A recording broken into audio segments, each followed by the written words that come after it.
mengikuti penyuluhan ini.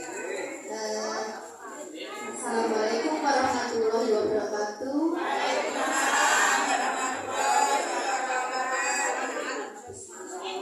Kita mulai untuk kegiatan penyuluhan Prolanis tanggal 15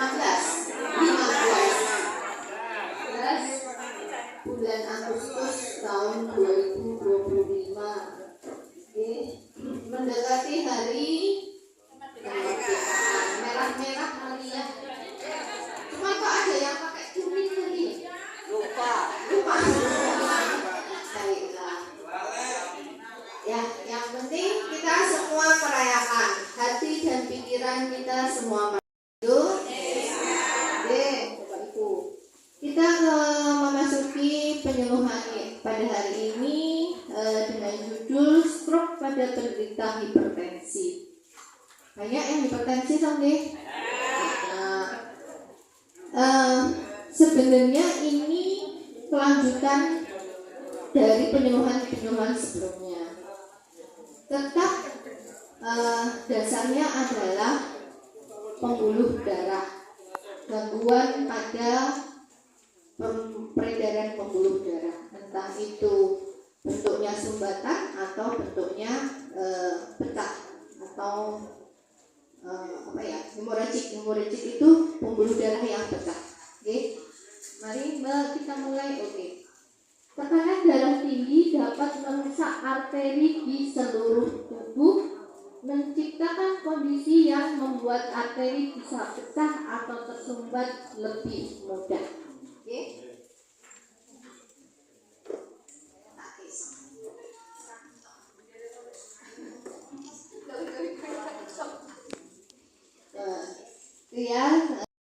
Tertentu kekurangan oksigen dan nutrisi sehingga menyebabkan sel-sel otak mati. Hipertensi dapat menyebabkan gumpalan darah terbentuk di arteri menuju ke otak sehingga menghalangi aliran darah yang dapat menjadi penyebab terjadinya stroke. Hipertensi juga bisa menyebabkan pembuluh darah menyempit, kemudian pecah atau bocor. Sejatinya tekanan darah tinggi dapat merusak tubuh pelan-pelan sebelum gejalanya berkembang. Itu kenapa mesti dokter puskesmas bawel. Berobat, kontrol. Tapi ya pasti ya, itu yang ngeyel itu saya ya bingung. Pun normal kok, tensi kula niku pun normal. Suruh berobat dia tidak mau, dia merasa sudah normal. Padahal normalnya karena hipertensi bisa merusak arteri yang memicu stroke.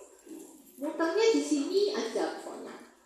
Orang yang mengalami serangan stroke pertama pasti memiliki kondisi hipertensi. Entah hipertensi murni atau hipertensi karena diabetes. Tekanan darah tinggi dapat merusak arteri di seluruh tubuh, menciptakan kondisi yang menyebabkan arteri bisa pecah atau tersumbat lebih mudah.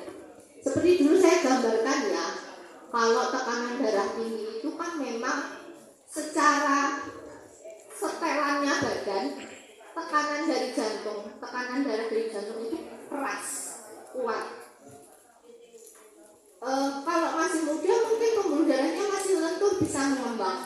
Tapi kalau sudah sepuh, apalagi merokok, apalagi dulunya senang makan makanan berlemak, berminyak, kemudian gula tinggi, otomatis pembuluh darahnya jadi kaku. Sebutannya arteriosklerosis. Jadi pembuluh darahnya kaku. Begitu pembuluh darah kaku ini terkena tekanan yang tinggi, pasti dia akan pecah.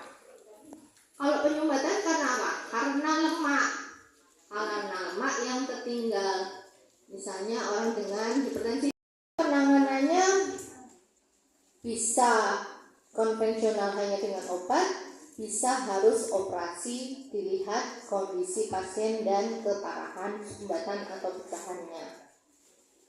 Ketika itu terjadi, bagian otak tidak lagi mendapatkan darah dan oksigen yang dibutuhkan, sehingga lama-kelamaan otak itu kan kecil-kecil sekali. Begitu dia pecah atau tersumbat, ya sudah tidak akan bisa memperbaiki diri. Gitu. Apalagi kalau kenanya yang di pembuluh darah yang lebih besar. Nah, itu akan menyebabkan jaringan otak itu tadi tidak bisa menerima suplai oksigen dan nutrisi. Seperti kalau orang DM yang orang menyebutnya DM basah. DM basah itu kemudian jadi luka dan gangren lah seperti itu. Oke, akan mati. Kalau matinya di tangan atau kaki bisa dipotong, tapi kalau di otak kan nggak bisa. Oke? Otak mengontrol gerakan dan pikiran, gitu. Nah, otak itu kan yang mengatur semua sehingga kita bisa bergerak dan bicara, melihat, mendengarkan, semuanya di otak. Jadi kalau otaknya ada masalah, otomatis kematian. Nah, stres, gaya hidup, dan risiko lain seseorang bisa mengalami hipertensi. Jadi hipertensi itu bukan hanya bawaan, bapak kula hipertensi kok. Sebenarnya bukan hipertensinya yang diturunkan, tapi pola makannya, pola hidupnya itu yang diturunkan. Stres dapat meningkatkan tekanan darah secara signifikan. Namun stres bukan faktor penentu utama terjadinya hipertensi. Namun stres bisa menyebabkan pasien mengkonsumsi makanan yang tidak sehat, termasuk juga kurang tidur. Banyak pasien datang biasanya tensinya normal, kemudian tensinya jadi naik. Bukan stresnya sebenarnya. Hal-hal ini pada akhirnya menyebabkan hipertensi. Seseorang didiagnosa hipertensi jika tekanan darahnya lebih dari 140/90. Jika tekanan darah berada di antara 120/80 hingga 140/90 bisa disebut beresiko terkena tekanan darah tinggi. Normalnya itu 120/80. Naik jadinya misalnya 130/95 gitu. Itu kan di antara 120 sama 120 bersama 140. Itu namanya resiko terkena hipertensi. Itu biasanya kalau di kita observasi, Ibu. Kita observasi, tidak kita beri obat karena memang aturannya tidak boleh. Kalau belum pernah sama sekali minum amlodipin misalnya atau obat penurun tensi yang lain, kita observasi dulu. Nanti 5 hari kita aturi, kontrol ulang. Kalau memang masih tinggi, kita beri obat. Kemudian suruh kontrol sesuai waktu pasien sanggupnya kapan. Misalnya 7 hari atau 10 hari. Kita maksimal 10 hari ini, nggak bisa. Kalau nyuwun 30 hari dong. Kalau rujuk mungkin. 30 hari aja toh Dok, saya daripada wira-wiri nggih. Jenengan kula rujuk. Mumpung kalau hipertensi masih bisa dirujuk BPJS nih. Kalau nggak bisa. Sebagai tindakan pencegahan, ada baiknya melakukan pemeriksaan tekanan darah secara teratur setidaknya 5 tahun sekali. Itu kalau yang tidak ada risiko. Tapi lebih sering lebih baik. Makanya di desa-desa ada posyandu dong, dimanfaatkan boten posyandunya. Posyandu siklus hidupnya dimanfaatkan boten. Dimanfaatkan karena itu sangat besar untuk kita mendeteksi dini penyakit tidak menular. Gitu. Penyakit tidak menular nama hipertensi, DM, anemia, asma, PPOK. Loh, penyakitnya prolani semua toh. Napa boleh? Cancer. Cancer itu tidak menular ya. Nah, tidak menular. Makanya, asma iya tadi sudah saya sebut. Cancer itu tidak menular. Nggih. Sama. Menurun, tapi sebenarnya yang menurun itu adalah gaya hidupnya. Nggih, pola hidupnya. Makanya sekarang juga deteksi dini kanker itu mulai digiatkan di puskesmas dengan adanya IPA tes, screening CA payudara, screening. Jangankan yang masyarakat, yang puskesmas saja, pegawai puskesmas disuruh IPA masyarakat supaya, karena apa? Karena pemanfaatan asuransi BPJS itu besarnya di penyakit tidak menular ya, CA, jantung, stroke itu dengan pengobatan yang segitu lama dan sebenarnya sangat mahal, itu kan bisa di cover BPJS. Nah, dananya habis di situ. Jadinya memang sekarang deteksi dininya sangat digencarkan supaya tidak menjadi sakit yang membutuhkan biaya lebih besar. Ngaten nggih. Kemudian tekanan darah dapat dikelola dengan cara melakukan perubahan pada gaya hidup. Jika kelebihan berat badan dapat dengan menurunkan berat badan. Dengan menurunkan berat badan dapat membantu menjaga tekanan darah. Tapi yang enggak cuma terus dietnya ngawur, terus cuma makan sekali sehari. Intermittent fasting pun itu juga ada aturannya. Tidak bisa kemudian saya intermittent fasting dok, makannya cuma sekali sehari, ya tidak bisa. Tetap harus ada hitung-hitungannya, kalori masuk berapa, protein berapa, gula berapa, itu tetap harus masuk. Oke, kemudian olahraga dan konsumsi makanan sehat juga akan sangat berpengaruh. Kalau alkohol mboten to nggih? Mboten apa nggih? Lah nak tape niku alkohol mboten.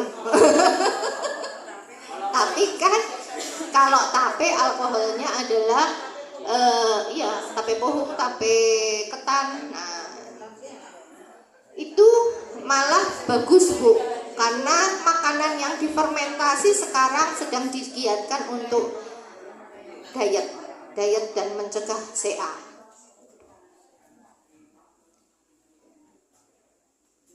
Lanjut Mbak, lain masih ada enggak? Nah, ini tinggal gambar-gambar nggih. Komplikasi hipertensi. Penyakit jantung kita sudah pernah ya menyinggung komplikasi hipertensi pada penyakit jantung. Nah, sekarang stroke. Kemudian penyakit ginjal, retinopati atau kerusakan retina. Banyak penderita hipertensi yang tidak terkontrol baru datang setelah apa? Matanya ada gangguan, entah itu glaukom, entah kemudian sudah buta atau low vision. Kemudian penyakit pembuluh darah tepi, nah itu juga karena sumbatan atau pecahnya pembuluh darah. Kemudian gangguan saraf jelas, terus gangguan cerebral atau otak juga ya. Ini lanjut Mbak Len, ini tinggal gambar-gambar aja. Nah, tips mencegah penyakit stroke. Kalau anak-anak sekarang banyak yang nggak suka sayur dan buah, itu banyak sekali. Kemudian mainnya apa? Mainnya pakai suplemen. Banyak loh, ini suplemen apa dari kelor yang diapain jadi kapsul, itu akan berbeda fungsinya. Oke. Jus pun itu berbeda, bukan buah. Yang dimaksud dengan makan buah ya makan buah. Buah digigit, dikunyah, ditelan, ya. Bukan di jus. Di jus itu enzim, kan yang namanya makan itu begitu makanan masuk mulut, digigit, dikunyah, itu kan akan mengeluarkan enzim pencernaan. Itulah yang akan mengurai vitamin-vitamin yang ada dalam sayur dan buah untuk bisa dijadikan nutrisi bagi badan. Kemudian seratnya, jadi kalau itu kan pasti ada seratnya toh. Seratnya itu untuk memperlancar saluran pencernaan kan gitu. Lah kalau di jus, apalagi cuma yang udah di jus kemudian ampasnya dikeringkan lagi tinggal cairan, lah kan udah nggak ada apa-apanya tuh Bu, tinggal banyu tok gitu kan, sudah tidak bisa menutrisi apapun. Proses kayak apalagi kalau juicer atau mixer blender itu kan menghasilkan proses panas. Proses panas itu juga akan merusak vitamin C dalam sayur dan buah. Nah, itu kenapa konsep makan adalah makan dikunyah dan ditelan, bukan di jus. Jus hanya sebuah minuman.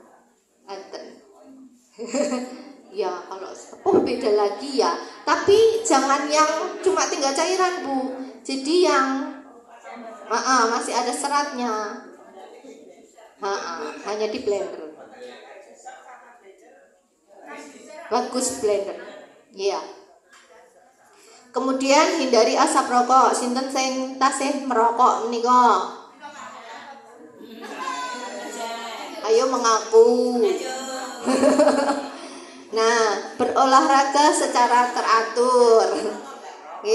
Berolahraga 150 menit satu minggu. 150 menit dalam satu minggu. Jadi tinggal jenengan mau berapa menit per kali lah, tinggal di 150 menit per minggu. Iya, jenengan yang bagi. Kalau misalnya mau jenengan jadikan 150 menit satu hari lah, ya mengge-mengge. Cek kesehatan secara rutin. Nah, monggo. Kurangi makanan asin dan bergaram. Nah, ini makanan anak sekarang kan banyak ini ya. Makanan instan, cepat saji, seblak. Nah, tuh. Saya sering itu dikeluhi orang tua. Ini kenapa seblak ini pun buatan saged dipenging. Ya, monggo Mbak Leni. Jadi panjenengan tugasnya adalah mulai mengingatkan cucu-cucu ya, untuk kembali ke pola makan yang benar. Karena kalau petugas puskesmas nggak akan bisa nih ngerangkul semua masyarakat yang di Tasikmadu. Jadi kula nyuwun, tanpa penanganan atau pengendaliannya maka penderita bisa mengalami berbagai komplikasi. Ini ya tadi juga sudah disebutkan komplikasinya apa saja, di mana saja. Lanjut Mbak.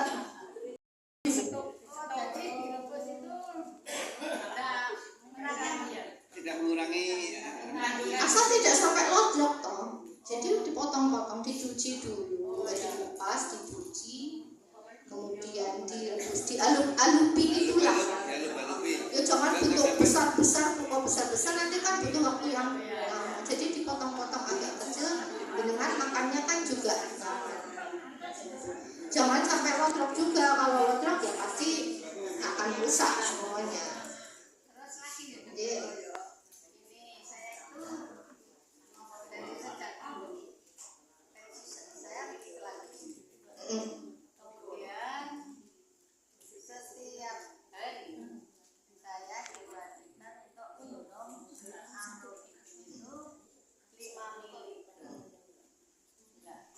kadang-kadang lupa.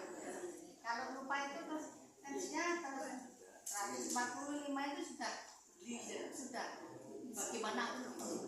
Tapi yang 80 itu ya enggak 74 5 yang bawahnya. Misalnya kalau di atas 145, bawahnya 80 itu agak bagaimana.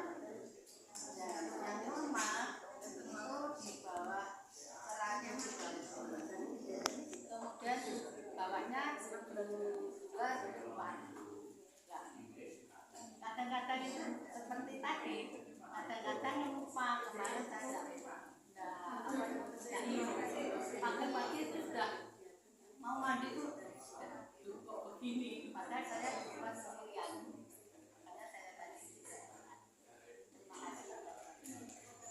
lupa segera diminum begitu ingat Ibu. Ini dokter, kalau lupa itu apa kita harus minum dan tadinya setiap hari? Tidak boleh. Tidak boleh. Tidak boleh. Kalaupun misalnya hari itu harus minum 2 juga dosis terbagi Bu. Mungkin pagi 5, malam 5. 5 ya tetap 5 mili ya. 5 mili ya, bukan 5 tablet ya. 5 mili. Nanti bukan 5 ya. Lah, dokter bilang 5. 5 mili. Sebenarnya kalau sudah di fase amlodipin 5 mili itu sudah fase maintenance Ibu sebenarnya, bukan lagi fase pengobatan, tapi itu fase maintenance hanya untuk membuat tekanan darahnya stabil. Gitu. Jadi usahakan jangan lupa kalau perlu pakai tulisan Bu, di kulkas ditempel. Sudahkah Anda? Jadi kalau kita tepat misalnya minum obatnya jam 7 gitu ya. Jadi kan langsung jam 7 mau aku semini obat turun ya. Sebaiknya tepat karena juga untuk ini loh, yang namanya obat itu kan ada waktu paruh atau waktu lisisnya. Nah, kalau amlodipin misalnya itu kan waktu lisisnya 12 jam sampai 20 akan berpengaruh di sini tadi. Kalau belum waktunya sudah minum obat ya obat yang pertama diminum ini nggak akan manfaat gitu loh. Makanya perlu stabil waktunya. Kalau misalnya ada juga yang pemberian amlodipinnya sehari 2 kali misalnya pagi dan malam, itu juga kan ambil 12 jam. Jadi pagi misalnya minum jam 6, malam minum jam 6 gitu. Jadi 1 untuk pengingat, 2 juga karena namanya obat itu ada waktu lisisnya. Jadi begitu waktu lisisnya habis atau sudah mulai berkurang, tambah obatnya. Gitu. Antibiotik juga begitu nggih. Ya. Habis ini Saya dulu. ya boleh. Saya awalnya itu hipertensi katanya dok. Waktu itu 145 sudah lama. Rajin kontrol setiap bulan saya. Terus dinyatakan gula. Saya tetap kontrol setiap bulan sampai sekarang. Gulanya kemarin terang kalau nggak salah baru 80. Kalau nggak salah saya kan nggak hafal betul obat tensi itu yang gimana. Saya dulu kan desartan terakhir itu, tapi sekarang kan nggak dikasih, sudah nggak dikasih lagi ya. Cuma obat gula juga saya nggak tahu, pokoknya kayak obatnya saya nggak hafal dok. Itu yang saya tanyakan itu apa ada hubungannya antara gula sama hipertensi gitu. Lah kita yang maksudnya yang ngejalanin gitu loh dok. Kalau pas saya kontrol itu kan puasa. Kemarin itu 110 saya dibilang putih ini sudah gulanya sudah tinggi gitu. Saya kan nggak pernah nanya, soalnya yang setahu saya kan ini 120. Terus saya ya sudah dibaca. Terus berat badannya jangan sampai naik. Ini naik 1 kilo katanya. Padahal saya turunkan sudah turun 2 kilo, naik lagi 1 kilo. Iya dok, anak cucu saya ngumpul dari saya, badannya naik. Saya bilang itu. Yang ingin saya tanyakan itu hubungannya antara hipertensi sama gula ini dok. Sebenarnya waktu dulu sudah pernah ada penuruhannya ya. Kenapa Saya pas nggak? hipertensi menjadi IGR. Tadi seperti dijelaskan, hipertensi itu kan tekanan darah tinggi. Walaupun misalnya kita, karena memang setelahnya sudah begitu, jadi obat itu hanya untuk membuat tekanan darahnya stabil. Nah, mungkin dulunya sebelum ini mulai diperbaiki tekanan darahnya mulai distabilkan, sudah ada proses yang namanya aliran darah ke pankreas. Nah, darah ini kan mengalir ke semua organ, termasuk ke pankreas. Pankreas itu adalah untuk penghasil atau menormalkan gula yang masuk ke dalam tubuh dengan insulin. Nah, begitu pankreasnya mungkin perjalanan lambat laun, akhirnya pankreasnya sudah kena. Nah, itu jadi memang gulanya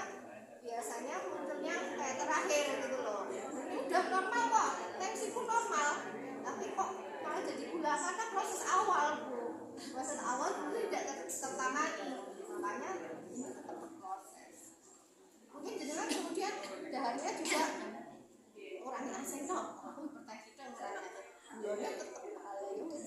Enggak, gula pakai itu kok dok apa? Propitamin. Tapi kan harus Udah lama.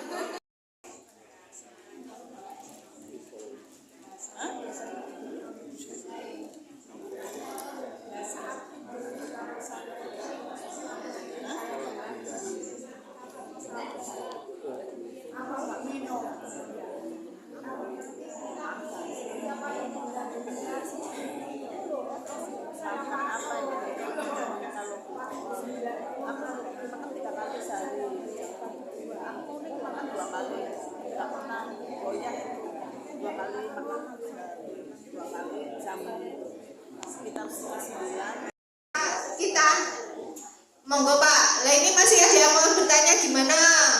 Saya lempar.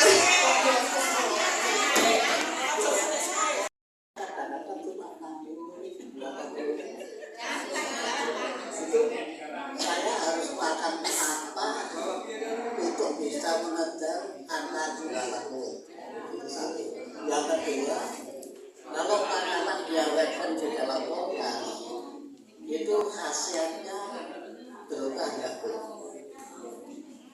Ya, itu ya. Kemudian yang ketiga ini merupakan ada kaitannya dengan penyuluhan. Penyuluhan ini penting sekali. Hendaknya ibu punya rencana 1 bulan itu berapa kali. Ya. Yang sudah Itu tidak merasakan keluhan keliang atau mau jatuh Pak. Kalau di situ jenengan nyaman untuk jalan, nyaman untuk bergerak, it's fine gitu, nggak usah dikejar sampai 120/80. Saya tensinya juga rendah, 100/70 biasanya. Saya itu nyamannya di situ. Saya kalau 120 malah ngeliang gitu. Jadi di tensi itu tidak harus. Itu untuk yang tensi tinggi Pak. Itu untuk yang tensi tinggi. Tensi tinggi pun ada juga yang di 120 dia nggak nyaman, enaknya di 130 bisa juga gitu. Jadi nggak usah. Kita sepakati minggu keberapa? Minggu ketiga? Minggu ketiga ya, sepakat minggu ketiga. Baik Mbak Leni dicatat di batuk minggu ketiga. Itu aja tadi malam saya ngerti kok Bu. Itu kemudian ada lagi sambung nggih? Miringnya tadi Bu, miring temen apa kiwo? Terserah Bapak. Lah nanti kalau saya bilang kiwane tembok terserah Bapak monggo. Ada nggih,